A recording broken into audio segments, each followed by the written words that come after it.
If you've ever wondered why lions are golden yellow, these scenes provide the answer.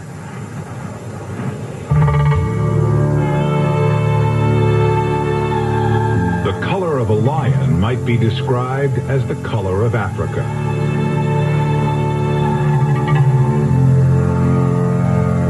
You'd never know they were there unless you walked right onto one. This, of course, is what they're hoping that animals like these zebras will do. In tall yellow grass, the zebra's best defense is to move in single file.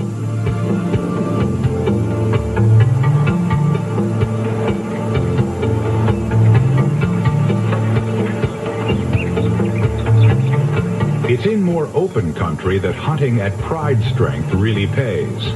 Some of the pride waits in full view.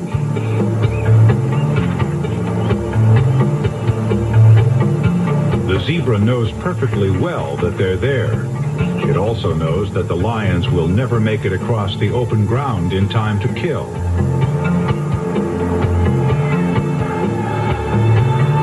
A prudent withdrawal seems the best policy. It's the other lions, the ones the zebra can't see, which are the ones to worry about.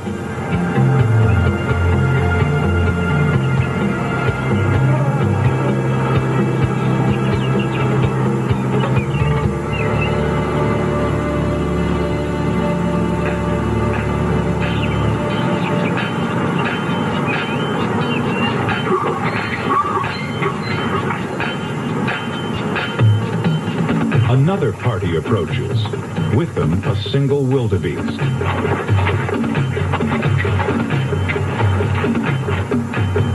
The tossing of the head is often a sign of nervousness when they suspect lions are around.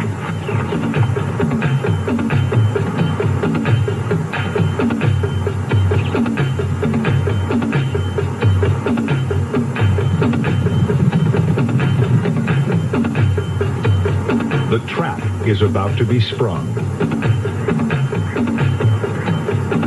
This time, the zebra are too wary.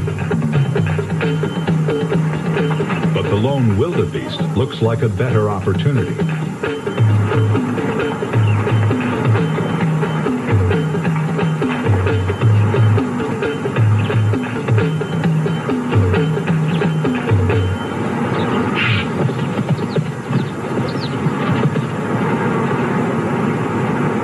It's amazing how many failures lions have, even when hunting as a pride.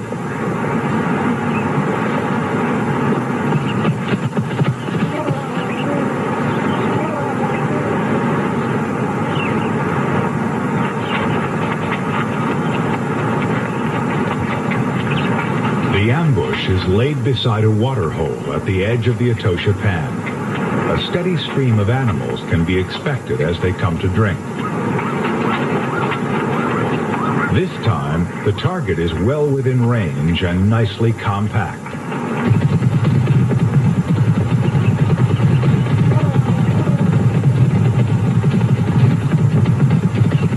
It was this lioness coming from the other direction who made the kill in a cloud of dust.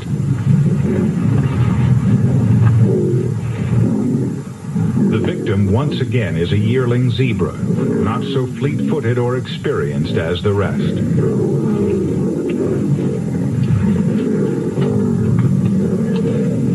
The whole pride of 10 lions converges to claim its share.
minutes after the kill, there is only a stain on the ground to show where the zebra had been.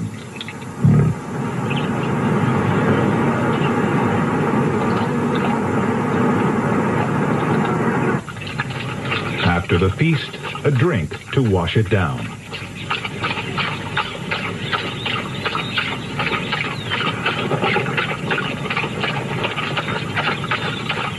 Anyone who owns a cat knows how it uses the rough upper surface of its tongue to lap up milk.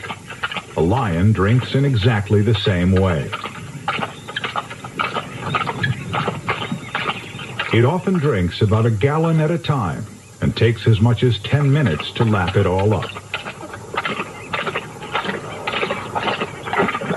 In slow motion, you can see the upper surface of the tongue at work.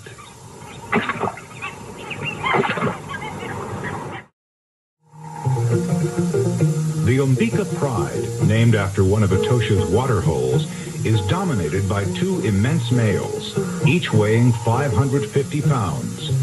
One is gold-maned, the other black. As long as they're present, no other males dare muscle in on Umbika preserves.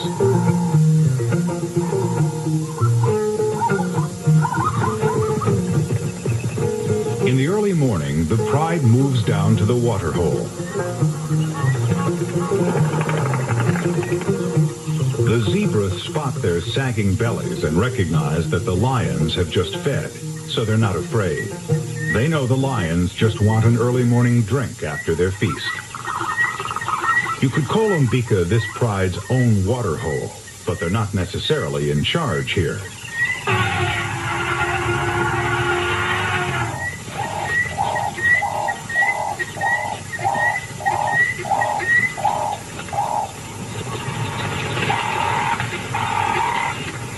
With 6 resident lionesses and frequent young additions, pride strength varies all the time.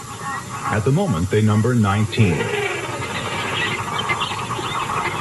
The protection of 2 big males, plus a year-round supply of game in the area, make the pride an extremely stable one.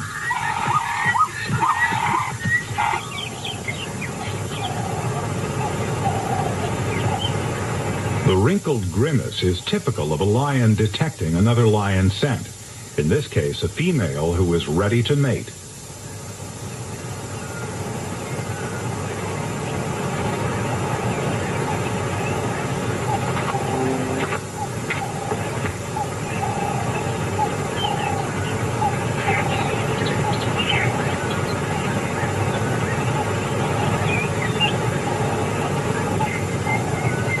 The grimace is sometimes a prelude to an advance or a rebuff.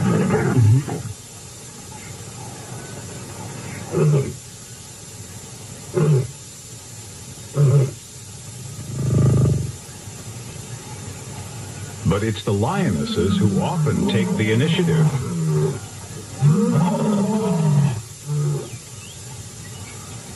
The eternal triangle is not unknown. Mating fights are one of the few times when rival males inflict severe wounds on each other.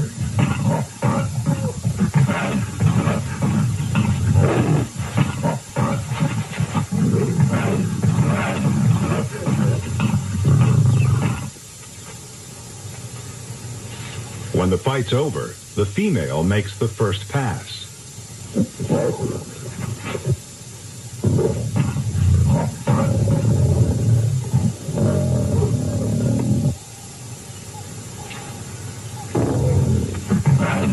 The victor goes to make sure his rival has got the message.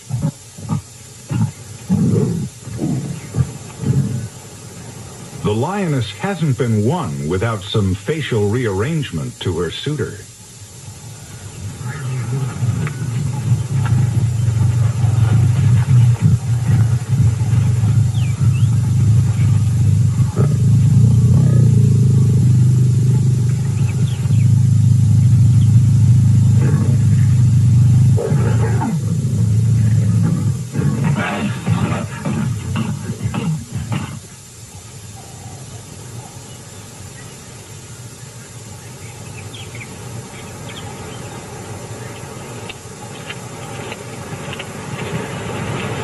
The cubs are born after a gestation period of between 105 and 112 days.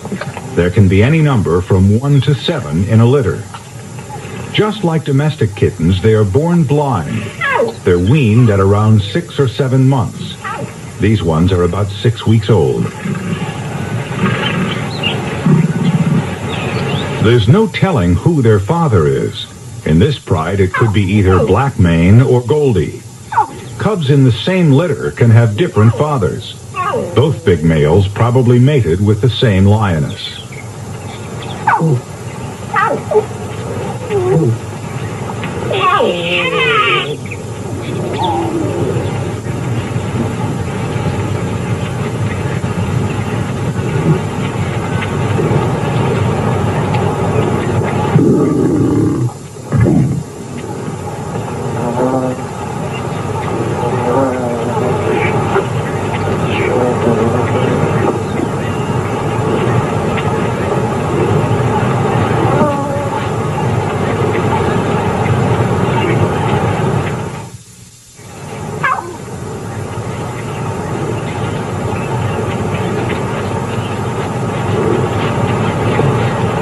Being born into a stable pride like this one has tremendous advantages for the cubs.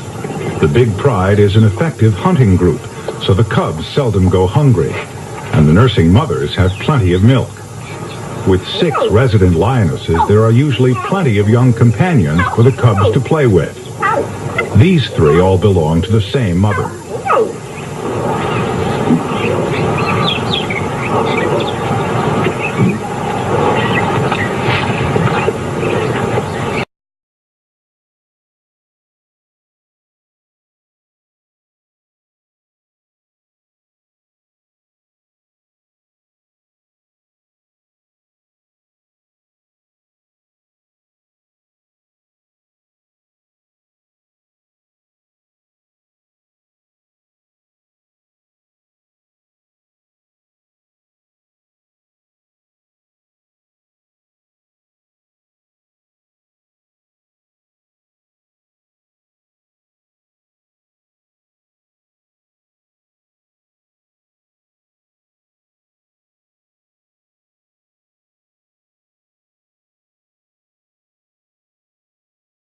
Another advantage of the pride system is that cubs of all ages belonging to different mothers play together.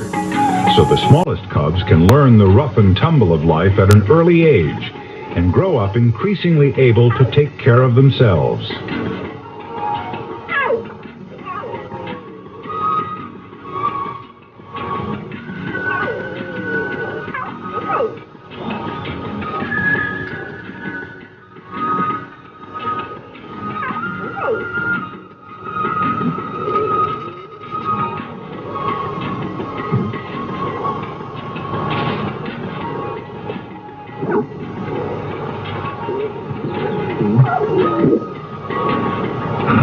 It's useful to have a lot of ants around, too.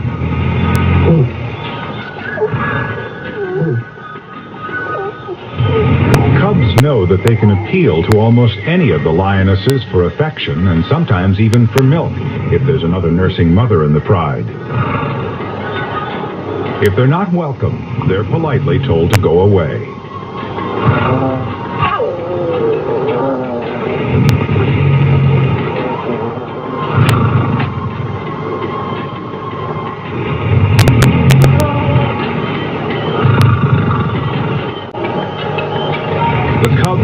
Returns to her mother, or perhaps to a friendly ant who is also nursing young. It's hard to tell.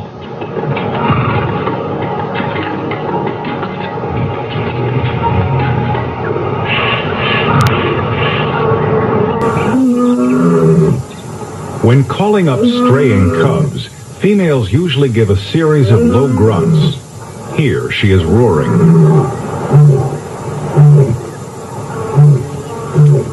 The effect is the same. The cub comes scampering out of hiding to join its mother.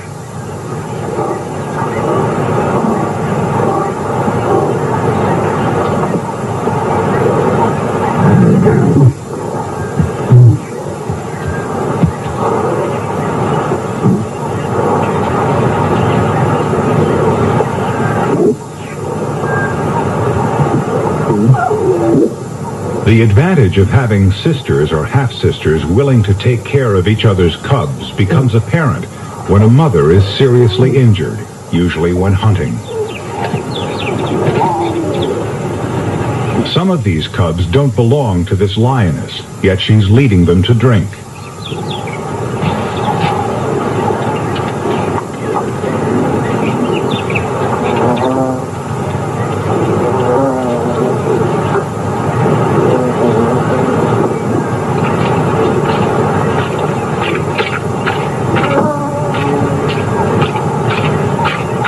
Their real mother lies at the bottom of this small water hole, mortally injured. Her jaws are smashed, probably by the hooves of a zebra she was trying to bring down.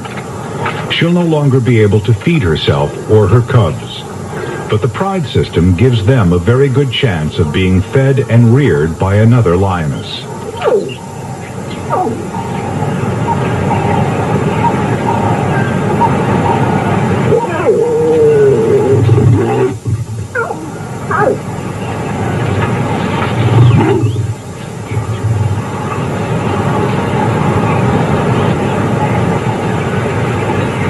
Perhaps the most difficult thing when making a film about lions is that they spend about 20 hours out of every 24 just resting and sleeping.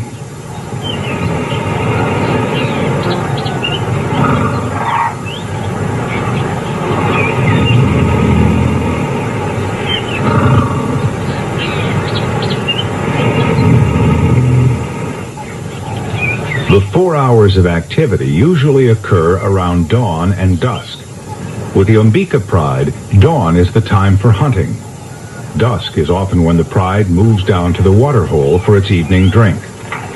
This pride, unlike many others, never kills there. Nevertheless, the giraffes prefer to keep them well within view.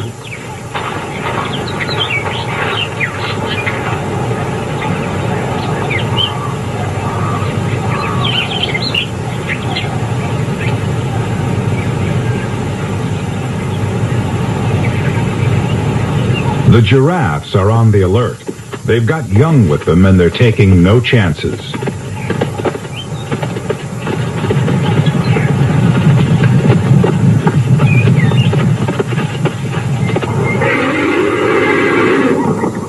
As the sun goes down, only the big and powerful who have nothing to fear are left at the waterhole.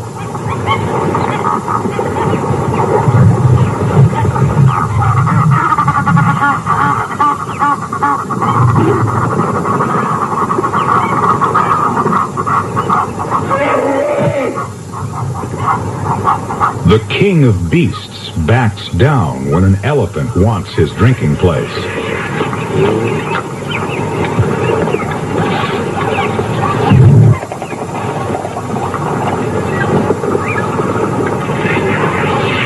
The cubs recognize no such system of rank. All they know is that it's cool, and the cool of the evening is a fine time to play.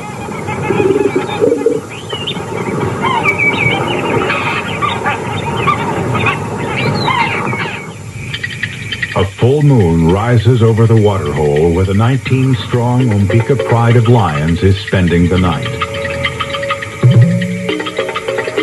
Even in bright moonlight, it would be impossible for an observer to see exactly what happens to the pride during the hours of darkness. But the camera is equipped with an image intensifier. This seizes upon and brightens the merest glimmer of light.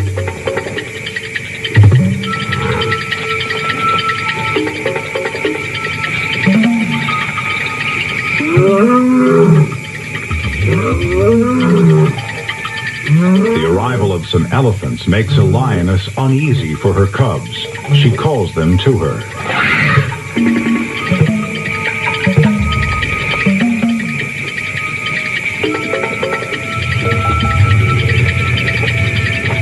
Just as in daylight, it's the lions who move out of the elephant's way.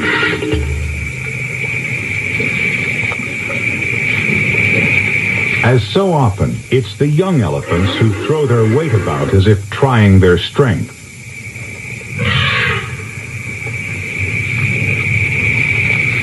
Some more adults with young arrive.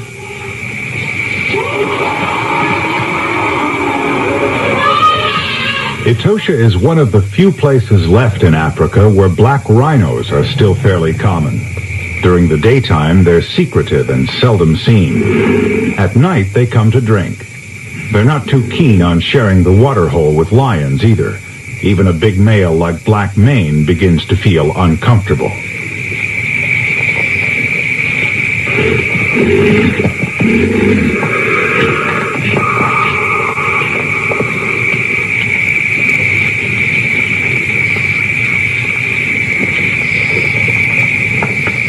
A threat from a quite young rhino, and he's off.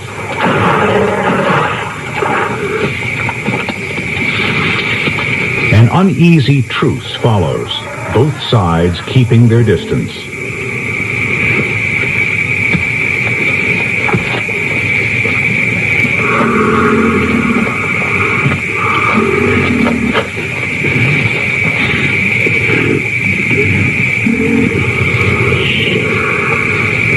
It's highly unlikely that anything serious will develop between the rival groups, although both rhinos and lions do have young with them.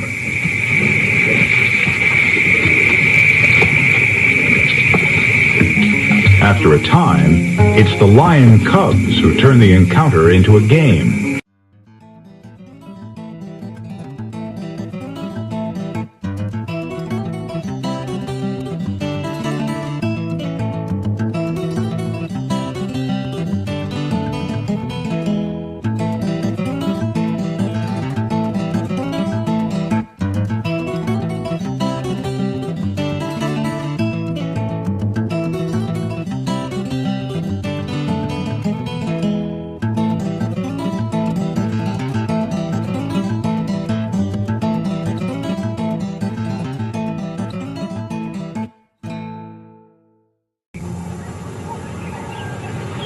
The Umbika pride is consistent in its hunting habits.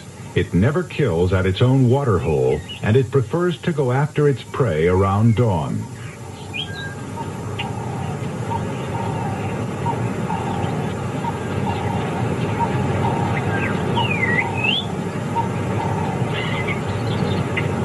Zebra are the main quarry. This morning, the two big males, Goldie and Black Mane, join the pride as it fans out through the Mopani scrub.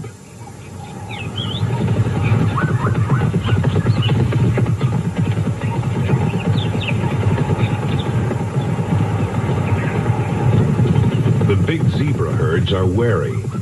Single animals are more easily surprised in the thick cover.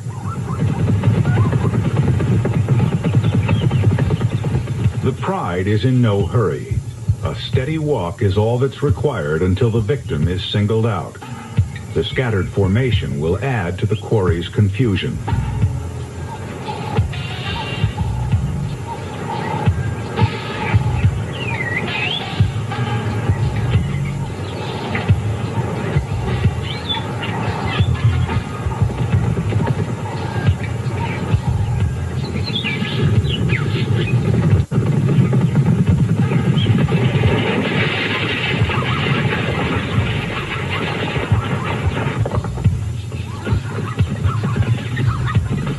The victim is a youngster, not so quick in its getaway as its more experienced companions.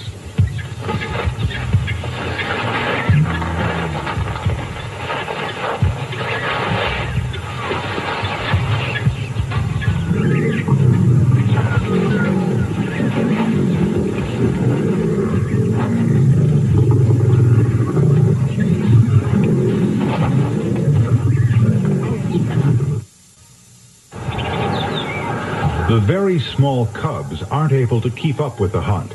They'd be a handicap anyway, so their mother has left them hidden in the grass.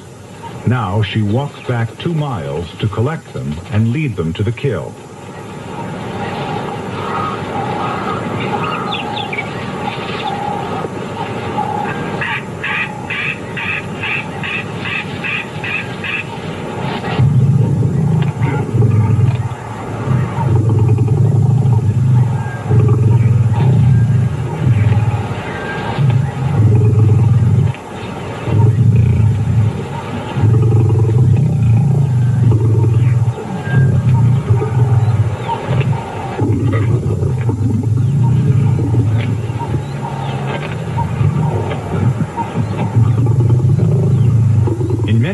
Besides, very small cubs arriving late on a kill would have to go without or even get driven off. The Umbika pride's territory is usually so well stocked with game that there's seldom a food shortage, so the lioness is quite happy to leave her infants to fend for themselves.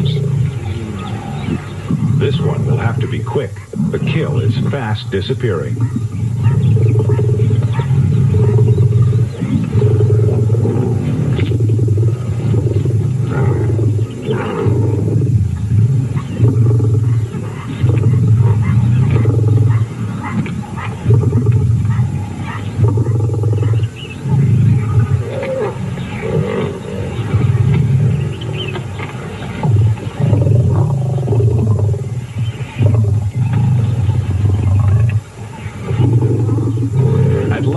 It finds a way in and gets its share.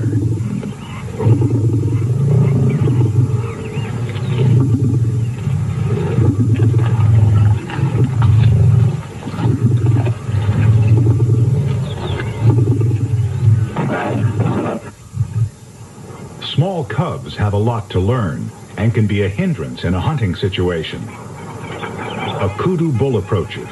So far, he's unaware of an ambush.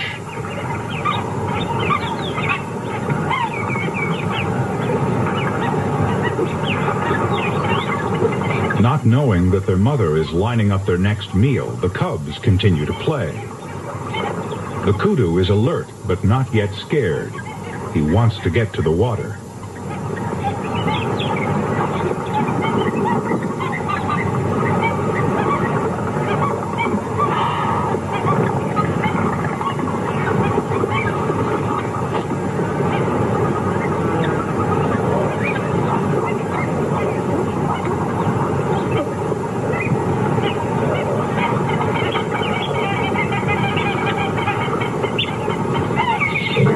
An alarm call.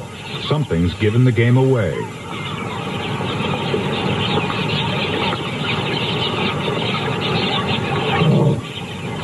And here it is. A third cub comes strolling in at the crucial moment.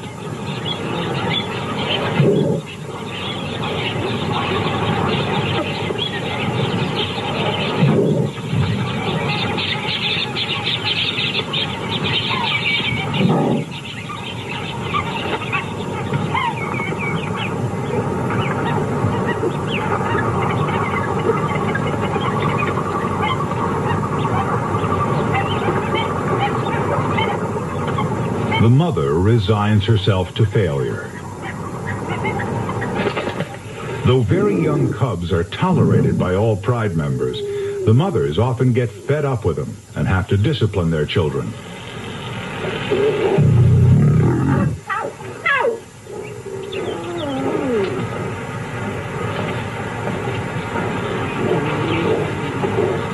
Gently gripping and cuffing with a paw are favorite methods.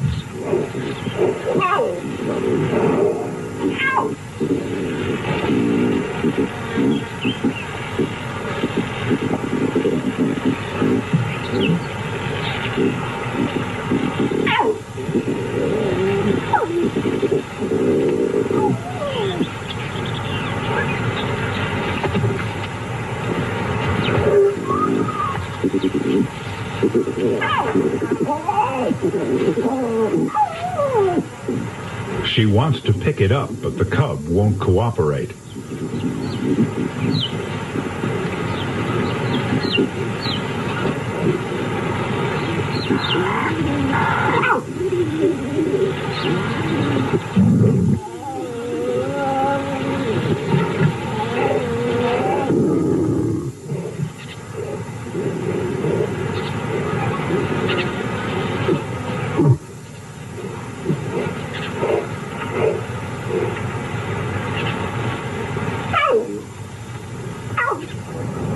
When they get bigger, the cubs sometimes turn the tables on their parents. This probably also serves as a lesson in how to trip up prey.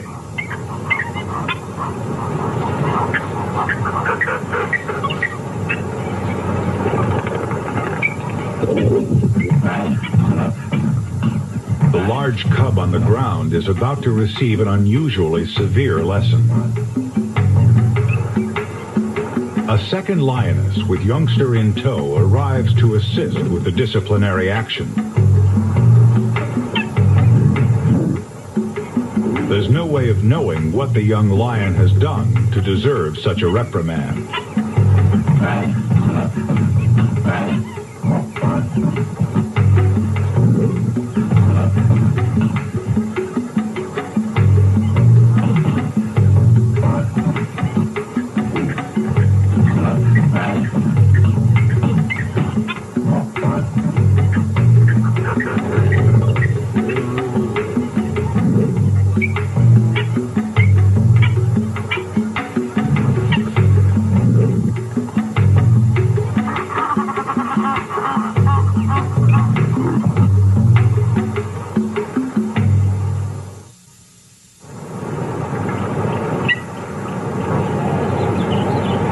If they are to survive, cubs have to learn what's good, or at least possible, to eat.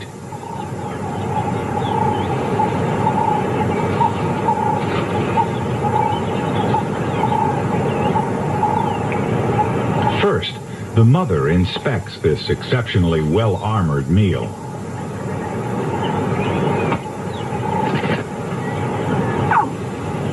Then she returns to watch the cubs try to find an answer to the problem.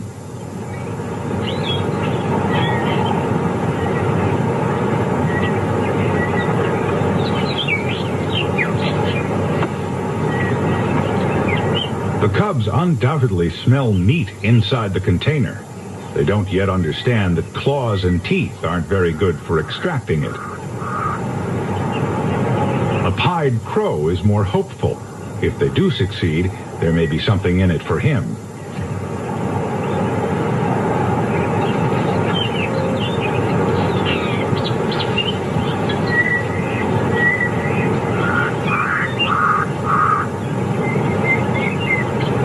Though this tortoise won't provide a meal, lions do eat a surprising variety of things, including carrion, small mammals such as rabbits and hares, and even occasionally fruit.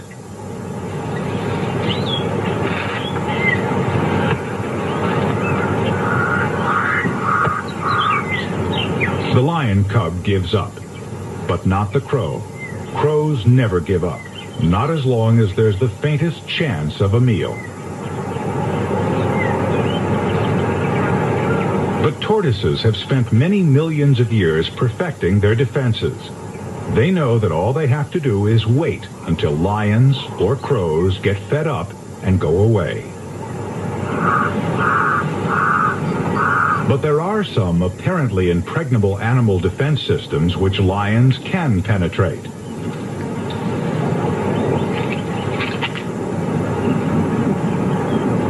Some lions specialize in killing and eating porcupines.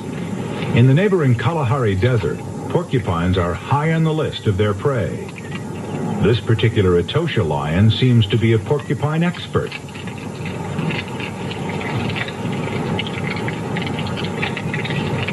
Extracting the quills and even crunching them up calls for a special technique. The quills are as sharp as little lances. Many a lion has been left with a bad septic wound as the result of getting a quill deeply embedded in its mouth or paw.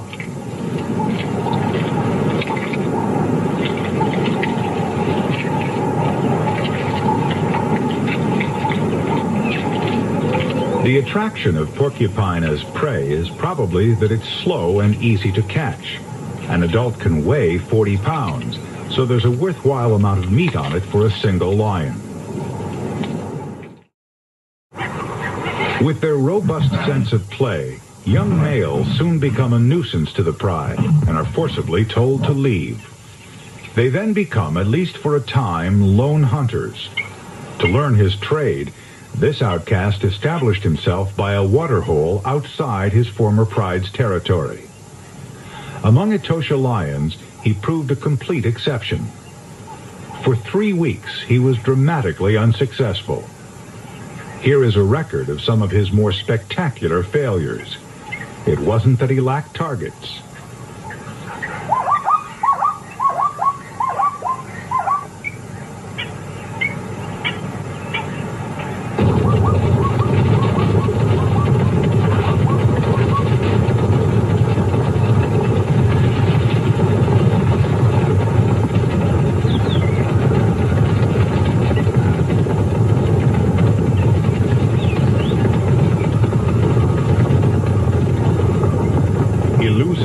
in the dust, and that calls for a drink.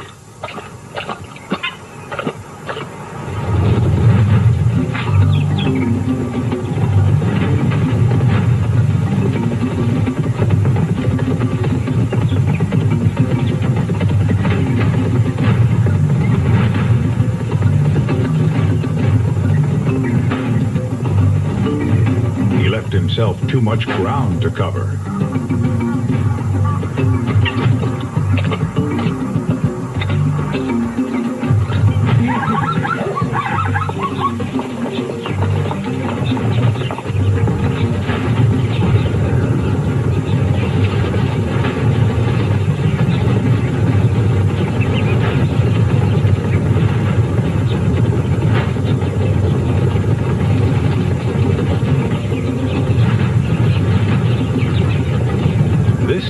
He didn't pick his target early enough. Charging in the midday sun is thirsty work, especially when you miss.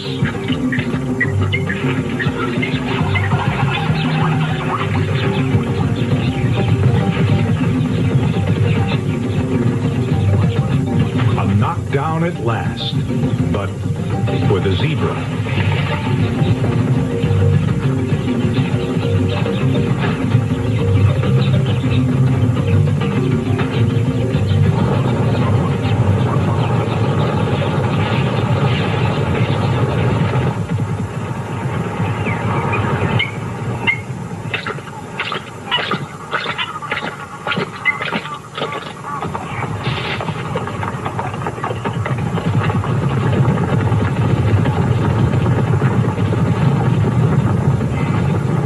He's learning. He switches targets.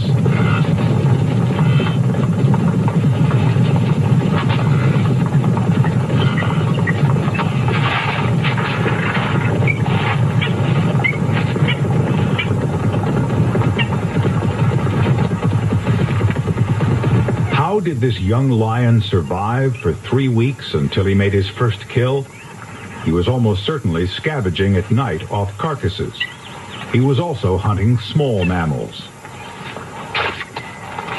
His instinctive reaction is to drag his kill away where it will be safe from scavengers and even rival lions.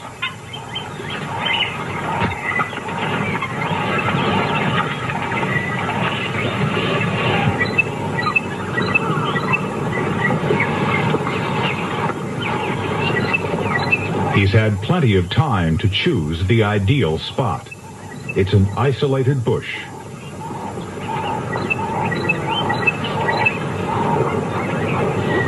His caution is fully justified. These two lionesses have come for a drink and will soon smell the kill. Inside the bush, the successful hunter is unaware of any threat.